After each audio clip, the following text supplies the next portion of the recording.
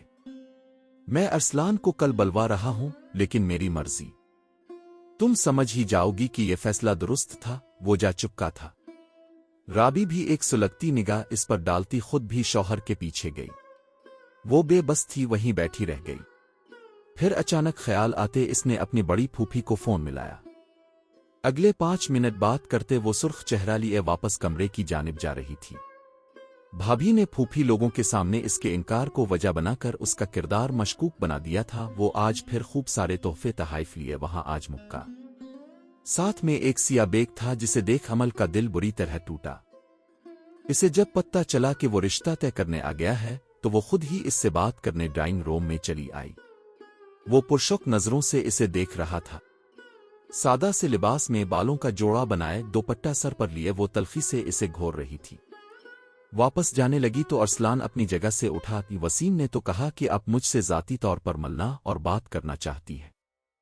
کہاں جا رہی ہیں؟ ضرور بات کرتی، مگر اب مجھے پتہ چل گیا یہاں رشتہ نہیں سودا ہو رہا ہے میرا۔ پیسے سے بھرا بیگ لیے مجھے خریدنے آئے ہیں۔ وہ تلخی سے کہہ کر جانے لگی تو وہ جھٹکے سے اٹھ کر اس کے سامنے آیا اور عمل کا راستہ روک لیا۔ بیٹھیے، وہ صوفے کی طرف اشارہ کرتا بولا۔ اتنی بدگمانی بھی ٹھیک نہیں ہے محترمہ، وہ پھر بولا تو ناچار وہ وہیں صوفے پر بیٹھ گئی۔ میں نے نکاح میں جلدی کی ہے تو اس لیے وسیم صاحب نے مجھے بتایا کہ اتنی جلدی وہ سارے انتظامات نہیں کر سکتے۔ سودا کوئی نہیں ہو رہا، ایسے معاملات میں لین دین ہوتی رہتی ہے، یہاں لینا ہو رہا ہے، دینا کا کوئی چکر نہیں۔ اور یقیناً اب اتنے رئیس ہیں، ہم سے تو کوئی توقع بھی نہیں رکھی ہوگی اپنے۔ وہ اس کی آنکھوں میں دیکھ رہی تھی۔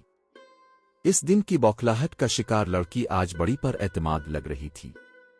ارسلان کو اس کی پر اعتمادی بری نہ لگی، لیکن انداز ضرور چبھا۔ اب سے زبردستی کی جا رہی ہے؟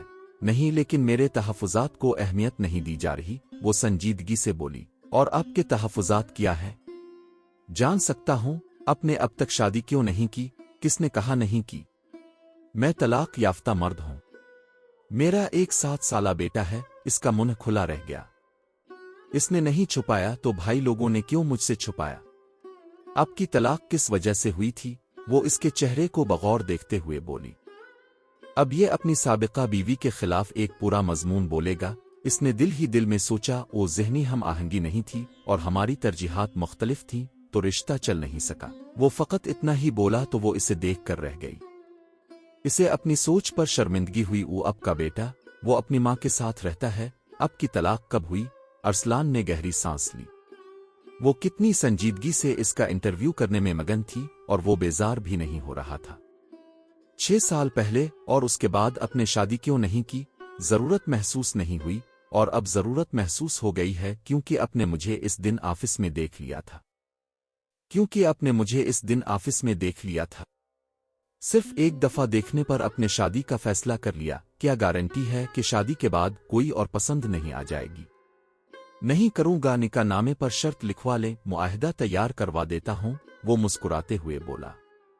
وہ اس کی مسکراہٹ سے جذب ہو رہی تھی۔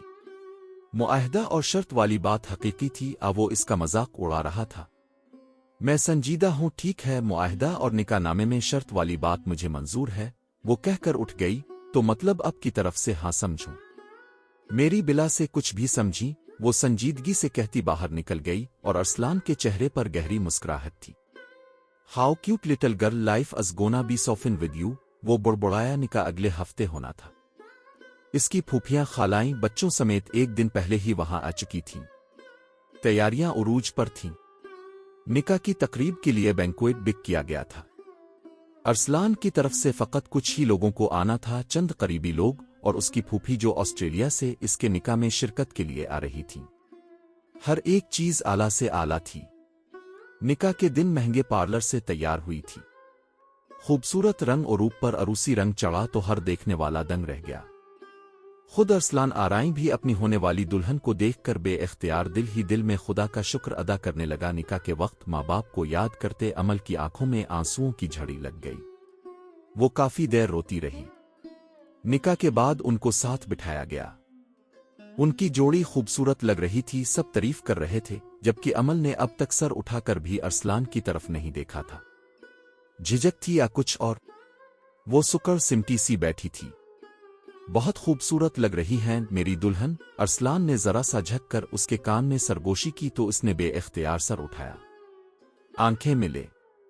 جیل سے سیٹ ہوئے بال، میرون اور سفید امتزاج کا قیمتی سوٹ پہنے وہ خود بھی کسی شہزادے سے کم نہیں لگ رہا تھا۔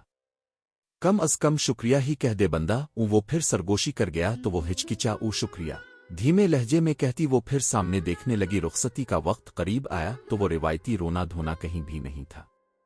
وہ چہرے پر دھیمی مسکراہٹ لیے سب سے مل کر ارسلان کے ہمراہ گاڑی میں جا بیٹھی۔ وہاں ایسا کوئی نہ تھا جس کے بچھڑنے کا اسے دکھ ہو۔ ارسلان نے اسے نارمل دیکھ کر خوشی محسوس کی۔ وہ واقعی بہت خوش لگ رہا تھا۔ یو گاٹ الف نائس چوائس برو۔ اس کے کزن اس کی پسند کو سراہتے برملا اس کی خوبصورتی کی تعریف کر رہے تھے۔ وہ مسکرا کر تعریف وصول کرتا رہا۔ گھر پہنچتے ہی اس نے فقط سرسری نگاہ اس فلک بوس عمارت کو دیکھا۔ ارسلان اس کا ہاتھ تھامے اسے اپنے ساتھ اندر لایا۔ کچھ دیر لیونگ ایریا میں بیٹھنے کے بعد خود ہی ہاتھ پکڑے کمرے میں لے آیا۔ روایتی شادی کی رسموں جیسا کچھ بھی نہ تھا۔ اس نے شکر ادا کیا۔ اتنا بھاری لباس، زیورات، وہ خود بھی تھکن محسوس کر رہی تھی۔ One of the best days of my life, thanks for coming. وہ شاندار انداز میں سینے پر ہاتھ رکھ کر بولا تو وہ بے اختیار مسکرانے لگی۔ پھر جلد ہی مسکراہٹ پر قابو پایا۔ یہ مسکراتی رہا کریں، اچھی لگتی ہیں۔ شکریہ شکریہ آپ کا بھی، بغیر بولے شکریہ کہنے کا۔ خیر اب آرام دہ ہو سکتی ہے۔ آپ کو کوئی مدد چاہیے؟ اس نے اس کے بھاری جوڑے اور زیورات کی طرف اشارہ کیا۔ اس کی قربت اسے گھبرانے پر مجبور کر رہی تھی۔ اس کے انداز پر مزید حیران ہونے لگی۔ او نہیں میں کر لوں گی، اوکے میں فریش ہو جاتا ہوں، وہ کہتا ہوا ڈریسنگ روم کی طرف بڑھ گیا۔ اس نے گہری سانسیں لیتے تھمی ہوئی سانسوں کو بحال کیا۔ میں اتنی کنفیوز کیوں ہو رہی ہوں؟ وہ بڑبڑاتے ہوئے اپنے دوپٹے کی پنیں اتارنے لگی۔ سائڈ ٹیبل اور درمیانی میز خوبصورت قیمتی پھولوں سے سجی تھی۔ اس نے پھولوں کی خوشبو کو اندر اتار کر خود کو سنبھالنا چاہا۔ عمل اور ارسلان کے درمیان وہ کشمکش ایک نئے باب کا آغاز تھی۔ ارسلان نے ہنستے ہوئے عمل کو بتایا کہ وہ کس طرح اپنی دوست افرا کے ساتھ بچپن کی شرارتیں یاد کر رہے تھے اور کیسے ان کی بے تکلفی عمل کو غلط فہمی میں مبتلا کر گئی۔ اس نے عمل کی بیجا غیرت کو محسوس کیا، مگر اسے یہ احساس بہت اچھا لگا کہ عمل اس کی اتنی پرواہ کرتی ہے۔ وہ جانتا تھا کہ عمل کے دل میں ایک مضبوط رشتہ پروان چڑھ چکا ہے جو وہ ابھی تسلیم کرنے سے ڈر رہی ہے۔ نہیں مجھے یاد ہے عمل جان، ارسلان نے اپنی بات جاری رکھی، اس میں کہیں نہیں لکھا کہ میں کسی کے حسن پر قصیدہ نہیں پڑھ سکتا، لیکن اس میں یہ ضرور لکھا ہے کہ میں اپنی بیوی کے علاوہ کسی اور سے شادی نہیں کر سکتا۔ وہ عمل کی آنکھوں میں نمی کی جگہ ایک نئی چمک ابھری۔ اس کی تلخی محبت کی مٹھاس میں بدل گئی اور اس نے ارسلان کو خاموش کرانے کے لیے اپنے ہونٹ اس کے رخسار پر رکھ دیے۔ یہ پہلا بوسہ تھا جو ان دونوں کے درمیان نہ صرف محبت کا اعتراف تھا بلکہ ایک مضبوط رشتے کی بنیاد بھی تھا۔ آنے والے دنوں میں عمل نے اپنی پڑھائی جاری رکھی اور ارسلان نے ہر قدم پر اس کی حوصلہ افزائی کی۔ اس نے اپنے بھائی وسیم اور بھابھی رابی کے ساتھ بھی اپنے تعلقات سدھار لیے کیونکہ اب اس کے پاس ارسلان جیسی مضبوط ڈھال تھی۔ وہ اپنے والدین کے خوابوں کو پورا کرنے کے لیے آگے بڑھتی رہی اور ارسلان کے ساتھ اس کا رشتہ وقت کے ساتھ اور بھی گہرا ہوتا گیا۔ ان کی زندگی میں فریحہ جیسے بے شمار لوگ آئے لیکن عمل کو کبھی کوئی شک نہیں ہوا۔